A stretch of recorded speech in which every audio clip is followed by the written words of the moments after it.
Joining us in England is Grace Jackson, who works our China desk. She is the host of Literary Hangover. There's a lot of things going on right now in China. And I also want to touch on a couple of things to do with Taiwan as well. So first of all, on Sunday, the 20th Party Congress, which we've all been talking about for a very long time, will open in Beijing, and it will last about a week. And I'm very excited because I get to use the word quinquennial. I believe he was an action hero in the 50s here in Hollywood. Quinquennial. Yeah, he's a good friend of mine, actually. Quinquennial. So what does that mean? What does quinquennial mean? Every 5 years is what it means. Wow. So this happens every 5 years, the Party Congress, that is. And quinquennial. Yeah, being a quinquennial event. That's a good name for the next generation of kids who are being born right now. They only have 5 years left to live because of climate change. We should call them quinquennials. They're only going to live to 5 unless they grow gills. Go ahead. I'm sorry. No, it's all good. So this particular Party Congress is important, as people will know, because Xi Jinping is going to get his third term in 2 of the 3 roles that he holds. So he actually is the leader of the party, the Chinese Communist Party. He is also the head of its military commission, and he's the president of the People's Republic of China. So he has 3 roles, which combine to make him supremely powerful. But the presidency actually has nothing to do with the party. That's obviously a state role. So that does not transition at the Party Congress. That will he will be re-elected to that role in March at the National People's Congress, which is the legislature. So this party event, it's quite important. We're going to get a new Politburo Standing Committee, which is a 7-person committee that makes the most important decisions and sits right at the top of the party. Below that is the 25-person Politburo, and below that is the Central Committee. And all of those bodies basically get reshuffled at the Party Congress. And the party is organized like a pyramid, and it has more than 90 million members, making it the largest political party in the world. 90 million members. Yeah, across China.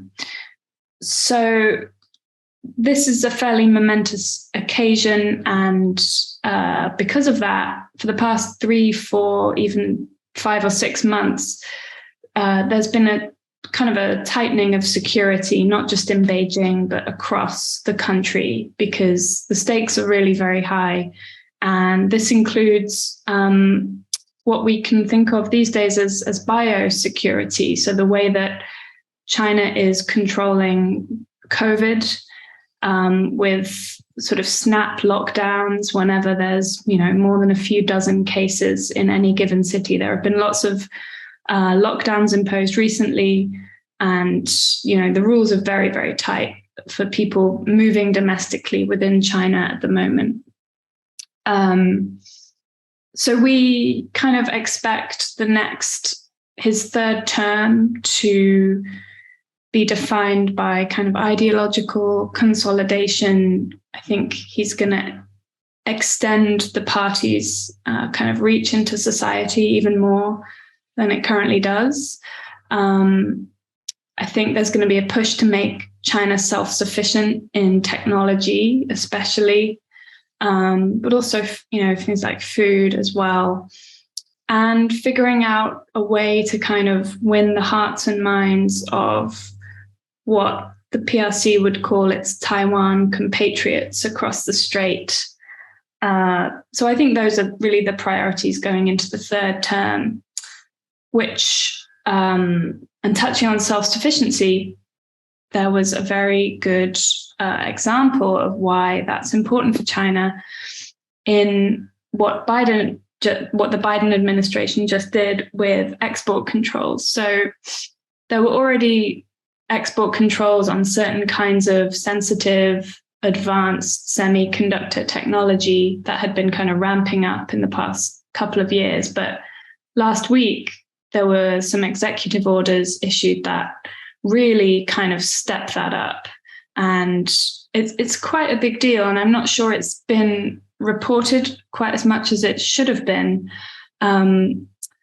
So these are definitely the most aggressive measures we've seen from the US government, attempting to keep advanced semiconductors out of China's hands, basically. And the background to this is that most semiconductors in the world, wherever they're made in the world, are made using US software or equipment. And that means that in these executive orders, basically what they've done is said, any chip maker around the world, whether you're in the US or not, if you do use US software to make your chips, then you cannot sell your chips to China. You can't export them to China. And these are particularly advanced kinds of chips. But even more serious than this, the really big move here is actually on personnel. So previously, there were controls targeting technologies, products, chips, software. But now for the first time, they're targeting people. So there is now a rule that prohibits any US person, which means a US citizen or a permanent resident or a green card holder. So US persons are now prohibited from working with, providing technical support to any Chinese chip maker that is involved in the production of kind of advanced technologies for supercomputing and AI. So this actually means that because there are lots of people with green cards, Chinese Americans, for example, who are working for American companies in China providing technical support, those people are probably going to have to choose between their citizenship or their green card and their job. And it's going to affect, hundreds, maybe thousands of professionals, including executives, engineers, basically anyone working in China's chip industry that has kind of US residency. And several US companies have already pulled out their support staff from China in the past few days. And US semiconductor company stock has also kind of plummeted. So it's quite a big deal, really. And it's quite an escalation, sort of like another trade war. And it's certainly a step towards kind of complete decoupling, at least in terms of this kind of technology and semiconductors and so on. So if I were Xi Jinping, I might mention this in my speech on Sunday, or at least this is certainly going to give him an even more sort of substantial reason to seek self-sufficiency and tell the US to get stuffed. Yeah. Thank you for that. Let me peel back. By the way, if you're in our virtual studio audience and you have any questions or comments, raise your hand. Yeah, I'd love to hear from Professor Ann Lee actually on this. I'm sure she has some interesting perspective. Well, Professor Ann Lee, read her over at the Daily Kos. I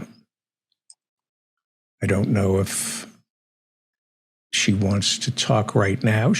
Are you there, Professor Ann Lee? Or just when you're ready, please raise your hand and we'll call on you. What is the problem between the United States and China? It seems kind of manufactured. Go ahead, Professor Ann Lee, please. Hi, Grace. Hi, Deborah. Hello, thank you.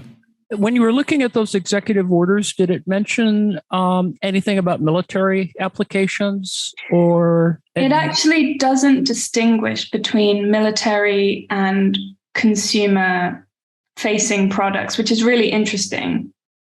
So basically it's a blanket ban. I think it is a response to their initial issues about Chinese software coming in on various consumer products that were being sold in the United States, but it is ultimately about the software, the kind of software control over it. The other thing that I mentioned in the chat was I do think it has something to do with our advanced computer capability because of the race between China and the U.S. in supercomputer development. Yes. So I think that's one of the bigger implications, and ultimately with supercomputers, that has to do with advanced chip development, which will ultimately affect both countries' military industrial complexes. So that's really all I wanted to say. I'll let you get back to talking. Thank you. Everybody should read Professor Ann Lee over at the Daily Kos. She writes brilliantly about everything, including she writes a nightly update on the war in Ukraine. Read her. Her handle there is Annie Lee, ANNIELI. Subscribe to her over at the Daily Kos. Thank you. And we'll see you later tonight for the professors and Marianne. We're so convinced, Grace, that China is a totalitarian regime. People don't have any say in their destiny, that it's one-party rule. But you also said there are 90 million members of the Communist Party in China. They meet, they vote, they have committees, they discuss. Let's try to make the case for one-party rule and how perhaps you can have representation that might be more satisfying than the illusion of, two-party rule, but really one-party rule here in the United States. Again, I'm just, as a thought exercise, if there are 90 million members of the Communist Party, Xi is at the top of the pyramid, but he does have to play to the 90 million party members. Or am I wrong? Oh, he has to play to the whole country. I mean, actually, in a way, countries that do have a one-party system like China, the stakes in terms of public opinion and public sentiment are much, much higher. And so, there's a lot of interesting documentation of how the party and the bureaucracy in China monitors public opinion obsessively and very closely. And obviously, they're able to use technology and social media and the internet to do so. But it's certainly not the case that China's government is not responsive to its citizens. It's just that there's only one party, there's only one gig in town. And so, of course, that's why there's 90 million members. Right. But there is a dynamic at play. It's not merely top-down rule. It is a kind of careful calibration of public opinion and management of public opinion and discourse.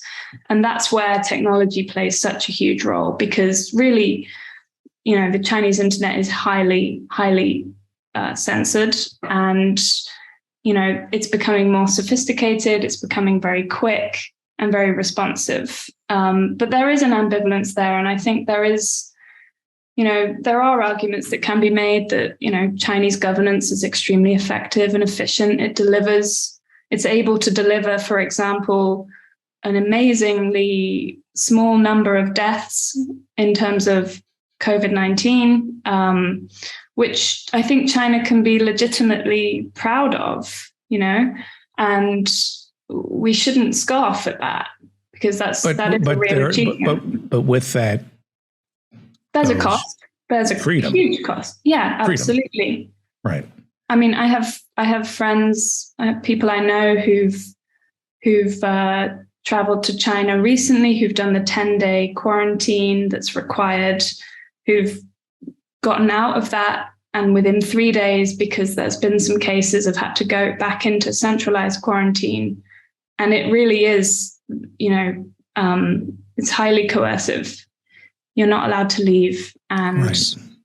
Yeah, it's a big sacrifice. But I do take issue with the idea that, the only thing that's at stake for Xi Jinping with COVID is propaganda value. I think there's a real concern that if the virus were to kind of rip through China, it would actually, even a death rate of 0.05% or something would be catastrophic, huge numbers of people dying. So I think we should take that seriously. But when we think of one-party rule here in the United States, somebody who's breaking precedent, they're going to change the rules, she's going to get a third term. We have been trained to believe that he's a maniacal megalomaniac who we can be convinced that he's a totalitarian. Is he a totalitarian? Or does he have designs on being a totalitarian? I wouldn't use the word totalitarian to describe him. I would say that there are components of totalitarian rule that are present. Let me just tell you, I'm sorry to interrupt you. Professor Sure. Burgess, we're running 10 minutes behind. I don't know if Dan was able to tell you. Is that okay? I'm sorry, Grace. That's okay. Professor Burgess? Okay, I think Dan will speak to him. Go ahead. I apologize. I don't think I would use the word totalitarian to describe Chinese society at this point. I would use, authoritarian rule. There is certainly a cult of personality that has been developed around Xi Jinping and continues to develop. But there are, when I think of totalitarianism, I think of a complete kind of shutdown of, right. I guess, civil society and the public sphere and the space for kind of movement within that. And I think, that does not describe China currently. Right. But it could be sold to Americans as totalitarianism. Oh yeah. And you can find plenty of plenty of footage of kind of great military parades and gatherings that kind of have a kind of totalitarian aesthetic to them, just because Americans have been conditioned to kind of see that. Well, let's wrap this up, since it is the quinquennial. We should probably cover this in more detail, maybe twice. Oh, well, I'll ask you, not on the air. We can definitely talk about that. I just wanted to mention, I did want to just mention Taiwan. People may have seen that Elon Musk has offered some recommendations for Taiwan. Is he buying Taiwan now? Well, who knows what he's up to, but he probably would if he could, and then try and back out of it. But he did an interview with the Financial Times the other day, and he said that he believed Taiwan should strike a reasonably palatable agreement with China. He said, "My recommendation would be to figure out a special administrative zone for Taiwan that is reasonably palatable, probably won't make everybody happy."